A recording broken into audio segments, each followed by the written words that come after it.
Assalamualaikum warahmatullahi wabarakatuh. Saya ulangi. Assalamualaikum warahmatullahi wabarakatuh. Oh, luar biasa. Alhamdulillah, alhamdulillahirabbil alamin wassalatu wassalamu ala asyrofil anbiya'i wal mursalin wa ala sahbihi ajma'in. Rabbi shrah li sadri wa yassir li amri wa hlul 'uqdatam min lisani yafqahu qawli amma ba'd. Ibu narasumber yang sama-sama kita hormati telah sampai di hadapan kita. Terima kasih Ibu.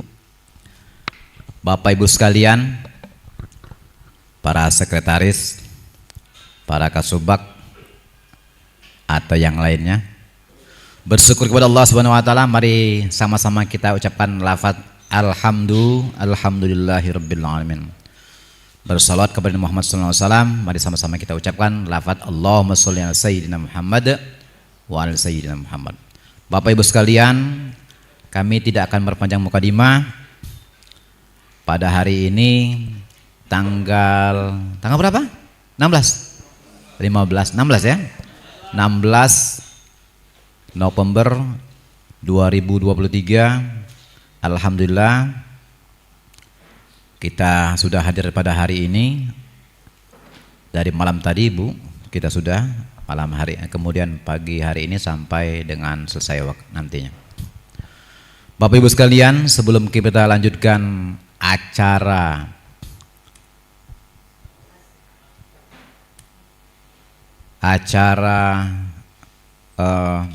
BIMTEK ini yang berjudul, yang bertema peningkatan kompetensi ASN dalam pengendalian intern dan digitalisasi keuangan di lingkungan Pengadilan Agama Sewilayah Pengadilan Agama Nusa Tenggara Timur.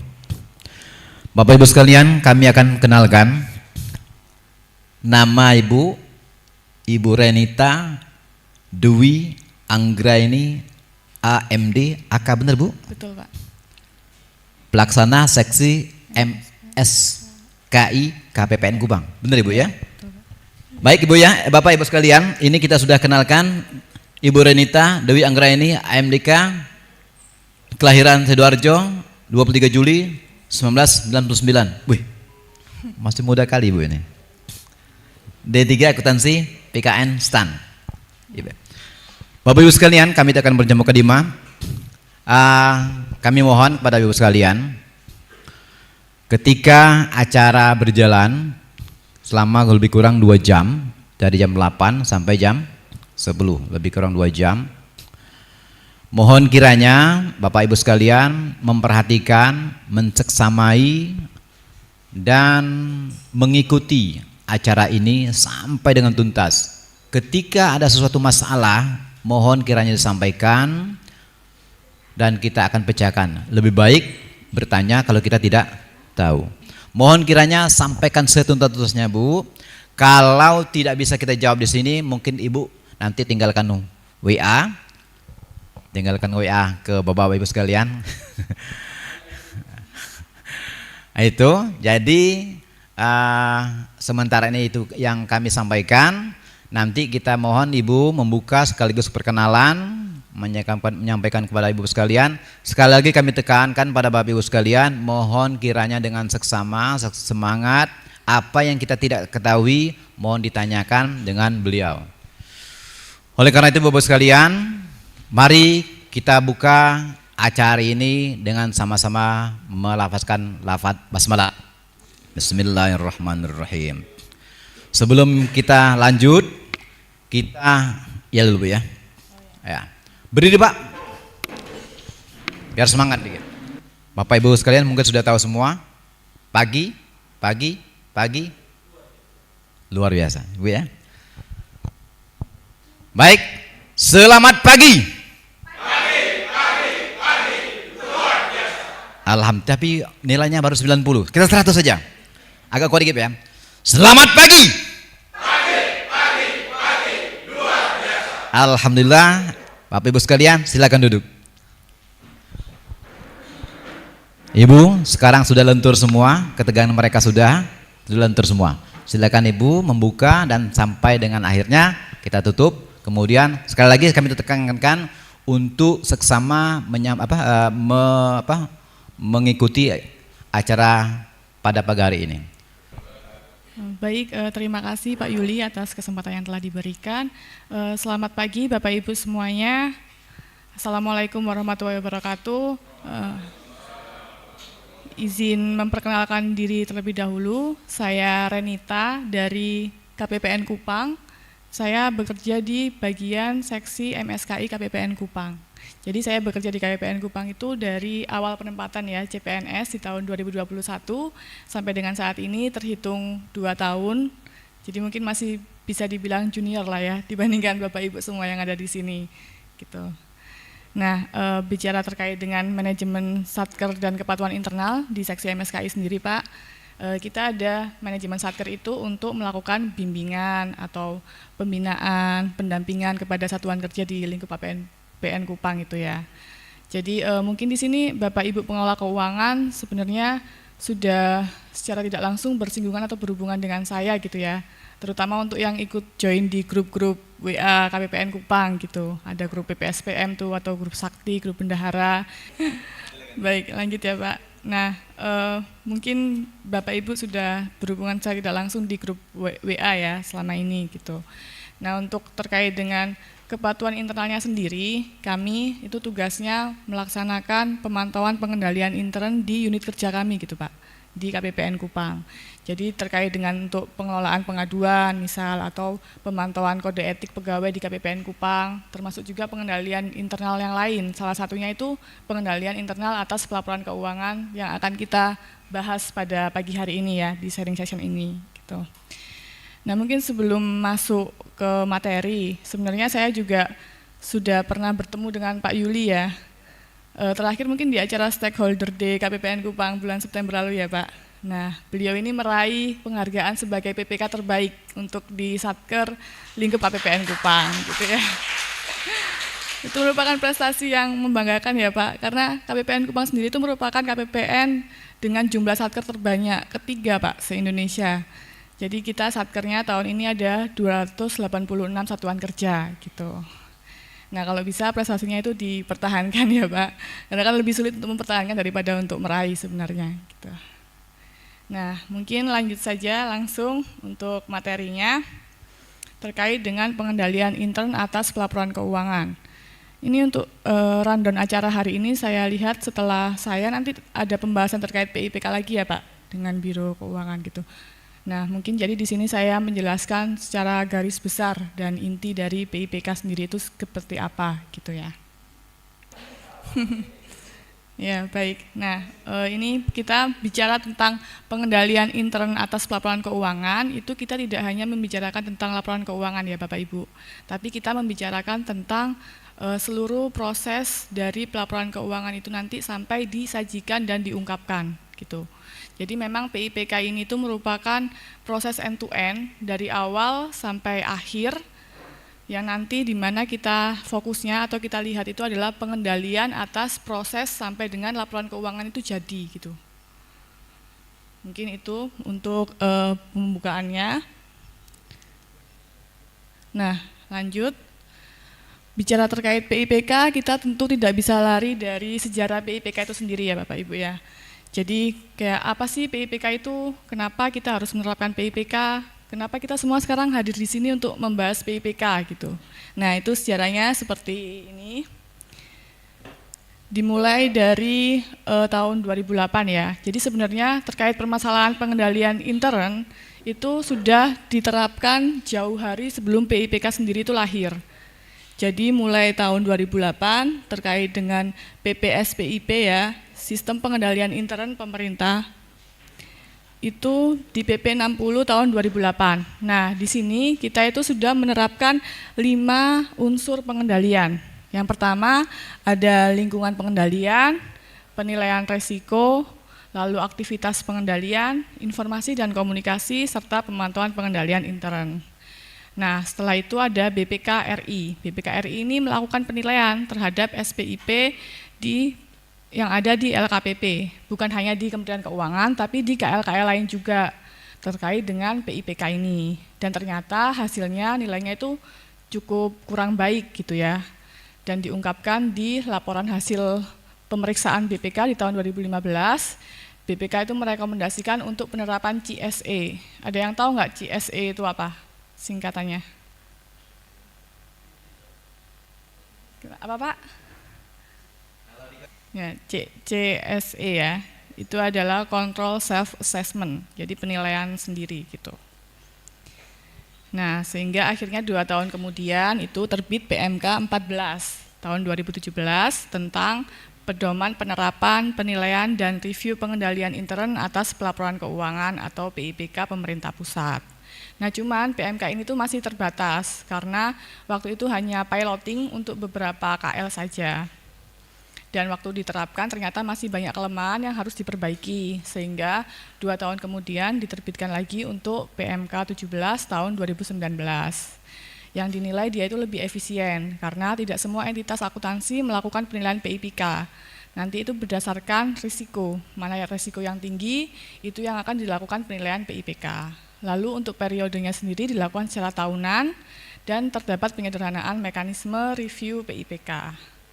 Jadi PMK 17 tahun 2019 itu sampai dengan saat ini menjadi dasar untuk kita melakukan penerapan PIPK. Ya, lalu ada juga untuk PMK 232 tahun 2022, ada yang tahu tentang apa mungkin? Di sini mungkin ada bendahara, gitu ada nggak Pak? Nggak ada ya. PMK 232 tahun 2022. Ya, tentang sistem akuntansi dan pelaporan keuangan. Nah, di situ juga disebutkan tuh di bab 4-nya terkait dengan PIPK ini, gitu. Ya. Bapak Ibu sekalian, terlalu lambat atau dilambatkan sedikit? Pas.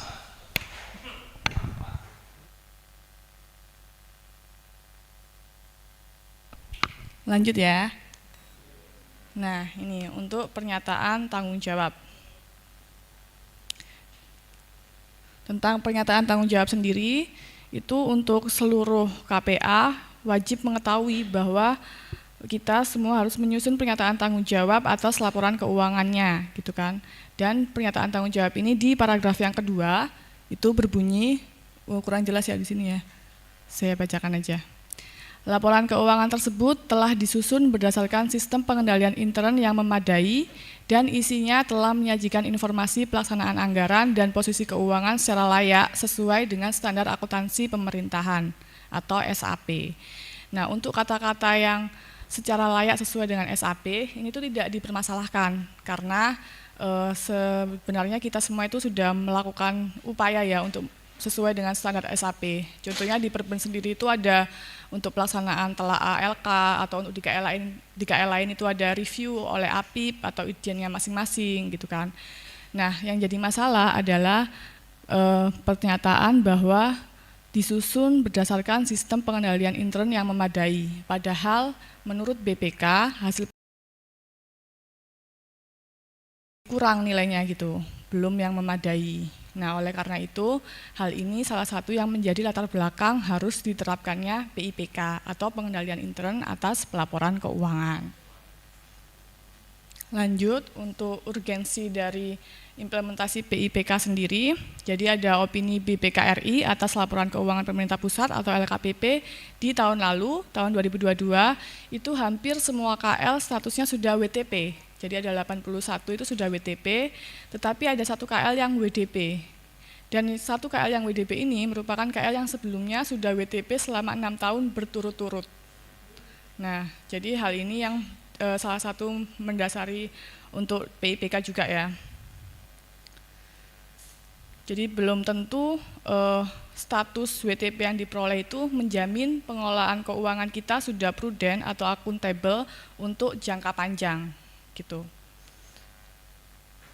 Jadi kita harus memastikan PIPK itu sudah kita assessment dengan baik sehingga tidak akan terjadi hal-hal seperti ini lagi. Nah, selain dari opini BPK terkait WTP dan WDP, ada juga temuan BPK RI atas LKPP 2022 terkait SPI ya, atau sistem pengendalian intern, itu ada 16 temuan. 16 temuan ini diakomodasi dari seluruh KL gitu. Lalu untuk yang unsur ketiga juga ada peningkatan kasus korupsi di lingkungan KL daerah pada tahun 2022. Jadi indeks kita Indonesia itu 34/100. Ini tuh peringkat 110 dari 180 negara. Dia mengalami penurunan 4 poin dari tahun 2021. Dan 92% masyarakat Indonesia itu menilai korupsi di pemerintahan merupakan permasalahan yang besar. Ada sekitar 579 kasus korupsi, mayoritasnya di atas 50% itu terkait dengan penyalahgunaan anggaran. Gitu. Nah, oleh karena itu kita harus menerapkan PIPK pada setiap KL di Indonesia untuk meminimalisir salah saji material di kasus laporan keuangan, untuk kasus korupsi ataupun fraud, serta meningkatkan akuntabilitas dari laporan keuangan itu sendiri. Gitu. Nah, bicara tentang PIPK, itu konsep dasarnya itu ada 3. Jadi di PIPK itu ada 3 pelaku ya. Yang pertama penerap, yang kedua penilai, dan yang ketiga adalah pereview. Jadi yang pertama penerapan itu tujuannya untuk memberikan keyakinan bahwa pelaporan keuangan dilaksanakan dengan pengendalian intern yang memadai. Jadi diterapkan oleh setiap entitas akuntansi dan entitas pelaporan. Ini tuh hukumnya wajib ya Bapak Ibu, wajib diterapkan. Nah, secara tidak sadar pun sebenarnya kita sudah menerapkan pengendalian intern atas pelaporan keuangan ini. Gitu. Contohnya, misal Bapak Ibu lupa absen gitu, terus tunjangannya dipotong. Nah, itu kan termasuk pengendalian intern. Atau Bapak Ibu waktu perjalanan dinas ternyata tidak bisa memberikan bukti dukung kwitansi yang memadai ke bendahara tuh. Jadinya kan tidak dibayar. Nah, itu kan sesuai SOP kan. Jadi itu sebenarnya kita sudah menerapkan pengendalian intern atas pelaporan keuangan itu gitu. Nah, selain menerapkan, kita itu juga harus melakukan penilaian. Nah, penilaian ini tujuannya untuk apa? Untuk menjaga efektivitas dari PIPK dengan memastikan kecukupan rancangan dan efektivitas pelaksanaan pengendalian. Jadi tadi misal untuk memastikan ya bahwa penerapan pengendalian intern itu dilakukan dengan level yang sama di setiap KL gitu. Jangan sampai misal saya sudah melakukan sesuai SOP, ternyata di sana ada yang memberikan kwitansi perjalanan dinasnya ternyata palsu, tapi itu diwajarkan oleh unit kerjanya. Nah, itu kan berarti tidak sesuai dengan pengendalian intern yang seharusnya gitu. Nah, untuk penilaian sendiri ini dilaksanakan oleh tim penilai pada tingkat entitas dan tingkat proses atau transaksi. Nah, tim penilai ini siapa? Kalau untuk di level UAPA ya, kementerian, itu biasanya biro-biro yang melakukan penilaian. Nah, kalau nanti di UAKPA, di Satker, itu satu level, satu tingkat di bawah kepala kantor atau kuasa pengguna anggarannya. Gitu, yang untuk ketua tim penilainya gitu. Nah, penilaian ini dilakukan pada entitas pelaporan dan entitas akuntansi terpilih berdasarkan pertimbangan resiko terkait yang dapat mempengaruhi opini atas LK. Jadi nanti itu penilaiannya setelah dilakukan di level kementerian atau UAPA, nanti mereka itu melakukan penilaian untuk di satker-satkernya mana yang harus melakukan penilaian PIPK di tingkat satker gitu. Dan untuk hal ini sebaiknya dilakukan di triwulan 1 ya, di bulan Januari sampai dengan Maret. Lalu lanjut, habis penilaian itu tentu review, karena yang menilai sendiri ini kan merupakan tim manajemen. Jadi yang menerapkan adalah tim manajemen, yang menilai juga tim manajemen gitu. Jadi untuk memastikan bahwa penilaian itu tidak ada benturan kepentingan gitu ya, itu harus dilakukan review. Nah, review ini dilakukan oleh siapa? Dilakukan oleh APIP atau Itjen di masing-masing KL gitu ya. Tujuannya itu untuk memberikan keyakinan terbatas atas efektivitas dari penerapan PIPK. Jadi untuk memberikan keyakinan bahwa penilaian yang dilakukan itu sudah sesuai gitu. Dan direncanakan semester 1 tahun berjalan, dilaksanakan paling lambat bersamaan dengan review LK. Mungkin sampai sini ada yang ingin ditanyakan Bapak Ibu? Ya, baik, lanjut ya. Nah, ini ada langkah awal tahun untuk PIPK yang efektif. Jadi ada 4 hal yang perlu kita perhatikan ya. Yang pertama itu penentuan akun signifikan. Jadi akun signifikan ini adalah akun yang memiliki kemungkinan salah saji material atau menurut pertimbangan manajemen perlu dievaluasi karena alasan tertentu. Jadi ini sebaiknya dilakukan di triwulan 1, dilakukan oleh penerap manajemen tingkat UAPA. Contohnya kalau di Kementerian Keuangan ini dilakukan oleh Biro Perencanaan Keuangan gitu. Ini kan menurut pertimbangan manajemen perlu dievaluasi karena alasan tertentu.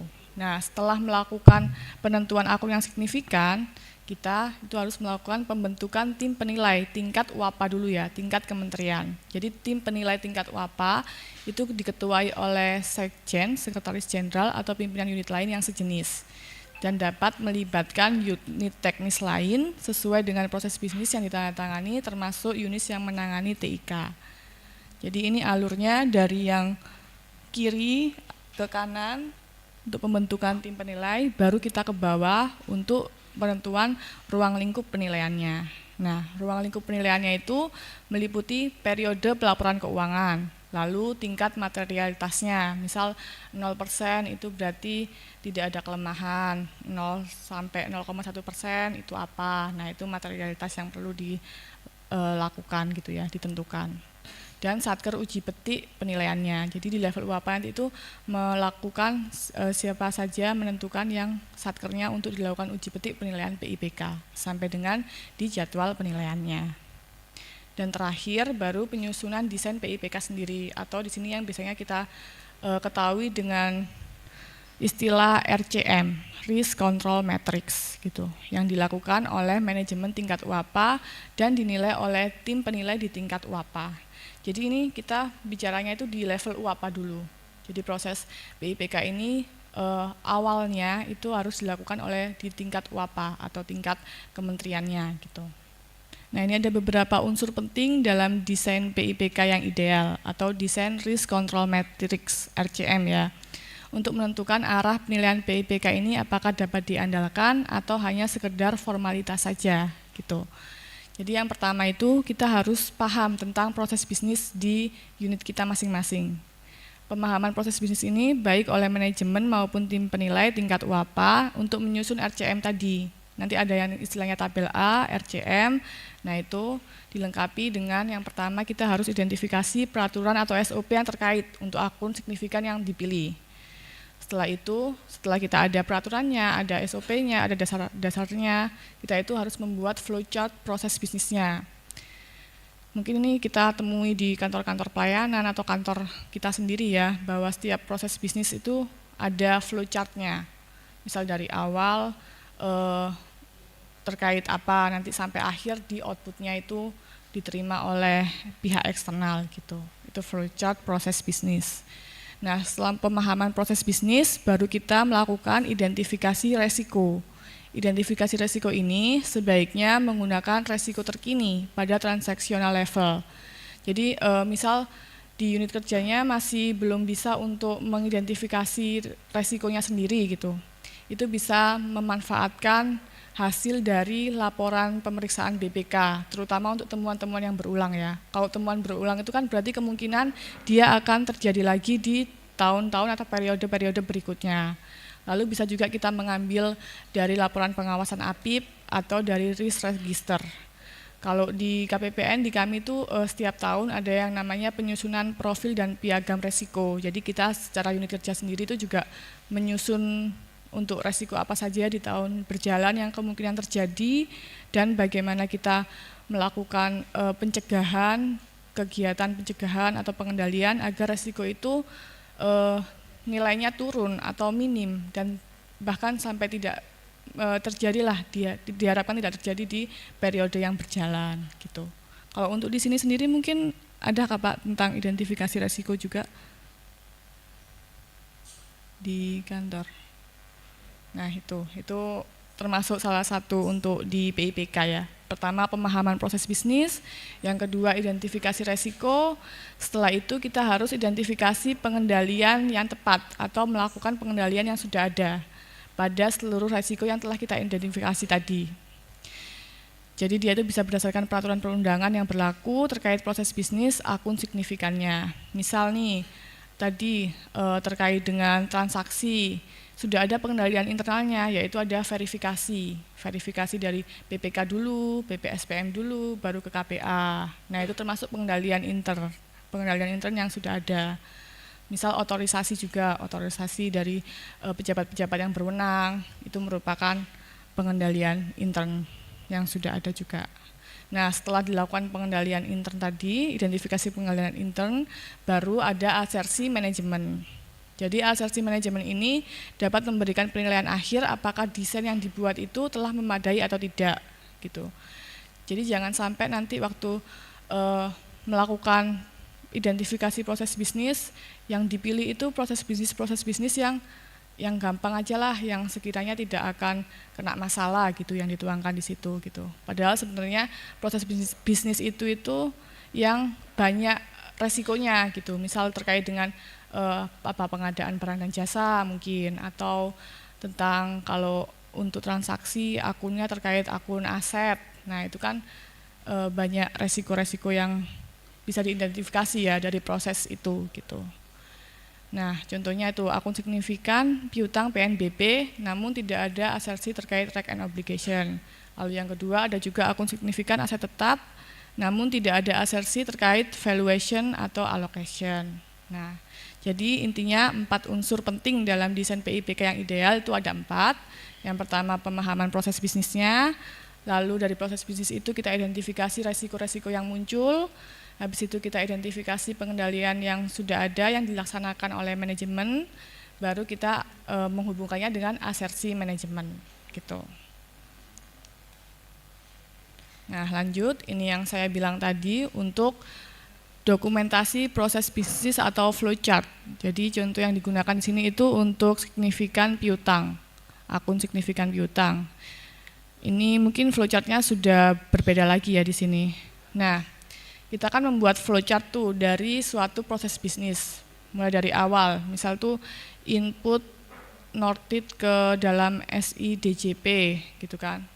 Nah ternyata di bagian itu ada resikonya banyak tuh, ada resiko 1, resiko 2, resiko 3 yang warna merah-merah itu. Lalu di proses mana lagi yang sekiranya itu timbul resiko gitu. Nah kita identifikasi, nanti yang resikonya paling banyak itu merupakan transaksi utama gitu yang harus kita tuangkan di tabel penilaian PIPK. Lanjut ya. Nah, makanya itu penting bagi kita untuk melakukan identifikasi resiko atas proses bisnis yang kita buat. Nanti kita bikin daftarnya, resikonya mulai dari resiko yang pertama, kedua sampai seterusnya.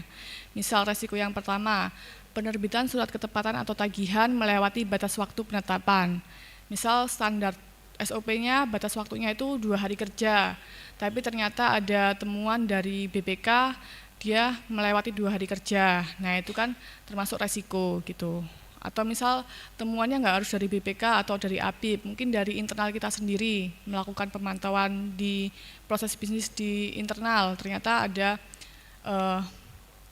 pelayanan yang tidak sesuai dengan batas waktu, atau terdapat penerbitan ketetapan yang tidak melalui sistem. Nah, resiko-resiko yang sudah kita identifikasi itu kita buat listnya, kita cantumkan di flowchart yang tadi, baru kita identifikasi bagian mana nih dari flowchart itu yang punya banyak resiko gitu. Nah, ini bentuk RCM yang tadi ya, desain dari PIPK. Jadi nanti itu di PIPK itu ada kertas kerjanya, itu ada tabel-tabel yang harus kita kerjakan ya, mulai dari tabel A sampai tabel E. Nah nanti akan saya jelaskan lebih lanjut. Kalau tabel A ini itu untuk identifikasi resiko dan kecukupan rancangan pengendaliannya, ini di tingkat WAPA. Jadi tabel A ini yang membuat adalah di tingkat WAPA atau kementerian. Nah yang penting itu yang ada gambar pensilnya itu Bapak Ibu. Yang pertama itu proses atau transaksi utama. Yang tadi ya, setelah kita buat flowchart proses bisnisnya, kita lihat tuh mana yang resikonya banyak. Nah itu adalah transaksi utama atau proses utama yang harus kita tuangkan di kolom nomor 1. bersumber dari flowchart masing-masing akun signifikan. Nah, setelah itu kolom nomor 2 tentang resiko utama. Resiko yang terjadi pada saat melakukan kegiatan proses atau transaksi utama-utama yang lain. Nah, ini berpengaruh langsung pada nilai akunnya, dan jika unit kerjanya tidak mampu untuk mengidentifikasi resikonya secara mandiri, itu bisa memanfaatkan laporan-laporan dari BPK atau APIP gitu. Misal temuan-temuan dari BPK atau APIP itu bisa dijadikan di resiko utama itu. Nah, setelah resikonya baru pengendalian utamanya, pengendalian yang sudah ada dan memiliki ketetapan, misalnya SOP. Pasti kan kita bekerja tidak sembarangan ya, pasti ada dasarnya gitu, sudah ada SOP-nya yang harus kita ikuti. Selain SOP mungkin ada peraturan-peraturan yang mendasari apa yang harus kita lakukan. Nah, itu merupakan pengendalian utamanya. Lalu yang tadi asersi di kolom 8 itu pernyataan manajemen tentang transaksi dan akun pada laporan keuangan. Nah, kolom 1 sampai kolom 8 ini tuh diisi oleh penerap. Jadi kan tadi ada penerapan ya. Nah, untuk penilaian itu tugasnya apa? Untuk penilai dia itu tugasnya menilai intinya menilai tabel yang sudah dibuat nih ya dari kolom 1 sampai kolom 8. Itu dia dinilai apakah dia sudah memadai atau tidak gitu. Apakah pengendalian utamanya itu telah memitigasi terjadinya resiko utama atau belum. Jadi selain ada pengendalian juga ada aplikasi pendukungnya, lalu pelaksanaan pengendaliannya bagaimana, dan tentu saja harus ada dokumen-dokumen pendukungnya serta tipe pengendaliannya gitu. Lanjut lagi, ini untuk timeline ya, timeline dari penerapan PIPK. Ya, sekali lagi saya tegaskan bahwa PIPK ini selalu melibatkan 3 pihak. Yang pertama itu manajemen atau dia yang menerapkan PIPK. Yang kedua tim penilai ini juga manajemen juga. Lalu yang ketiga adalah tim review. Gitu. Jadi selalu melibatkan 3 pihak. Piramida dasarnya itu ada 3 gitu. Yang pertama untuk manajemen tadi di tingkat UAPA itu dia menentukan akun signifikan dan menyusun tabel A atau RCM tadi, desain dari PIPK, itu di tingkat UAPA atau di tingkat kementerian. Jadi ini baiknya disusun di periode triwulan 1 ya, mulai dari Januari sampai dengan Maret. Nah, setelah tim manajemen itu melakukan penyusunan desain RCM tadi, tim penilai itu dia membentuk tim penilai tingkat UAPA di kementerian dulu. Nah, biasanya pembentukan tim penilai ini didasari dengan surat keputusan atau surat tugas gitu. Nah, untuk melakukan penilaian terhadap desain yang sudah dibuat oleh tim manajemen tadi. Jadi, setelah dilakukan penilaian, maka dilakukan penetapan entitas akuntansi yang melakukan penilaian gitu. Jadi, di tingkat UAPA setelah menyusun RCM dan dinilai oleh tim penilai, ditetapkan dulu tabel A-nya atau RCM-nya. Nah, tabel A ini nanti menjadi dasar tabel selanjutnya, yaitu tabel C, ada tabel C1, C2 ya.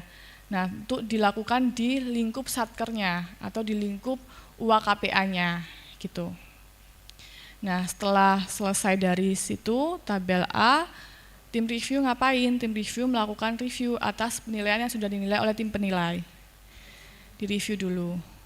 Nah, nanti waktu sudah jadi yang di tingkat UAPA-nya, baru dilakukan proses penilaian tingkat UAKPA, UAKPA ya. UAKPA itu nanti misal di satkernya ada tingkat wilayah.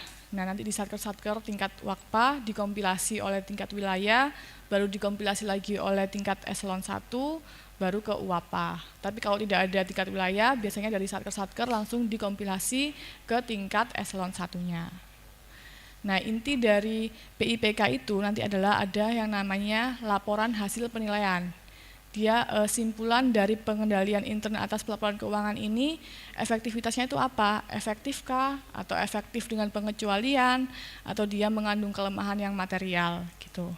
Nah, hasil laporan ini akan menjadi dasar untuk menyusun SOR ya. SOR, ada yang tahu SOR itu apa? SOR itu adalah Statement of Responsibility. Atau ini, apa namanya?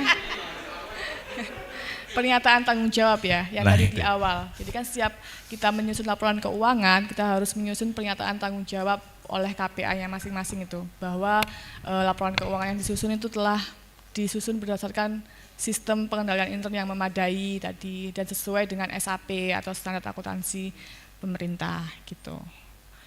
Nah, simpulan terkait sistem pengendalian intern ini ada dua, dia memadai atau tidak memadai. Kalau efektif, berarti dia memadai. Efektif dengan pengecualian juga masih memadai. Tapi kalau mengandung kelemahan yang material dan tidak ditindaklanjuti, tidak diselesaikan, itu nanti kesimpulannya tidak memadai. Gitu. Nah, review PIPK itu juga secara berjenjang ya. Jadi dilakukan di tingkat UAKPA atau UAKPA sampai dengan nanti di tingkat UAPA. Gitu. Jadi yang perlu diingat itu untuk simpulan efektivitasnya. Apakah dia efektif dengan pengecualian atau mengandung kelemahan yang material. Nah, lanjut untuk tadi yang saya bilang ya, PIPK sendiri ini tuh intinya kertas kerjanya itu berupa tabel-tabel gitu. Mulai dari 1 sampai 5, ada tabel A sampai tabel E.